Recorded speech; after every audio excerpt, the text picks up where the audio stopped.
Croeso i'r fideo byr hwn ar weithredau eich helpu deimlo'n well pan fyddwch yn profi pryder hinsawdd. Dyma'r cyntaf o 2 fideo sy'n disgrifio rhai strategaethau gallech fod eisiau profi. Bydd rhyddhau gafal pryder hinsawdd yn gofyn am ychydig o fentro a methu i ddarganfod beth sy'n gweithio i chi. Drwy fynd gam wrth gam, gallwch adeiladu pecyn cymorth personol i'ch cynorthwyo.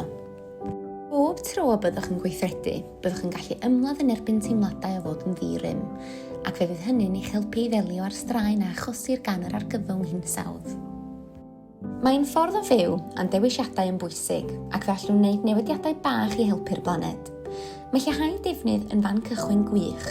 Gall newidiadau syml eraill gynnwys bwytau llai o gynhyrchion anifeiliaid, golchi dillad pan fo angen ac argymheredd is, ail ddefnyddio popeth y gallwch, ac uwch gylchu cyn prynu pethau newydd. Gallwch ddod o hyd i wybodaeth wych ar wefan Act 9 y Cenhedloedd Unedig. Efallai yr hoffech chi gymryd rhan mewn cymunedau ymgyrchu heddychlon sy'n canolbwyntio ar newid hinsawdd. Mae cymryd rhan mewn ymgyrchoedd ymgylcheddol ar y cyd wedi dangos i fod yn gallu rhoi rhyddhad rhag pryder ag iselder sy'n gysylltiedig â'r hinsawdd.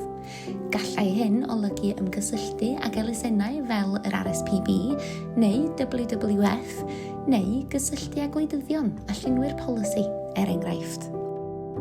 Faint o wybodaeth a newyddion am yr amgylchedd ydych chi'n rhyngweithio gyda, a sut mae hynny'n gwneud i chi deimlo? Nid yw hyn yn ymwneud ag osgoi'r newyddion, ond yn hytrach a rheoli sut a phryd rydych chi'n ei ddefnyddio.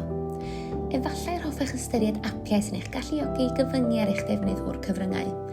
Efallai hefyd yr hoffech chwilio'n fwriadol am straeon newyddion cadarnhaol am y blaned.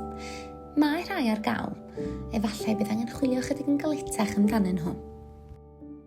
Ceisiwch ymgysylltu â grŵp cymunedol lleol sy'n gweithio ar faterion ymgylcheddol, neu beth am edrych ar eich grŵp bywyd gwyllt lleol i weld pa help sydd ei angen arnynt. Mae astudiaethau ymddygiadol yn dangos y gall cydweithio ddod â manteision i'n lles meddyliol ac i les y blaned hefyd.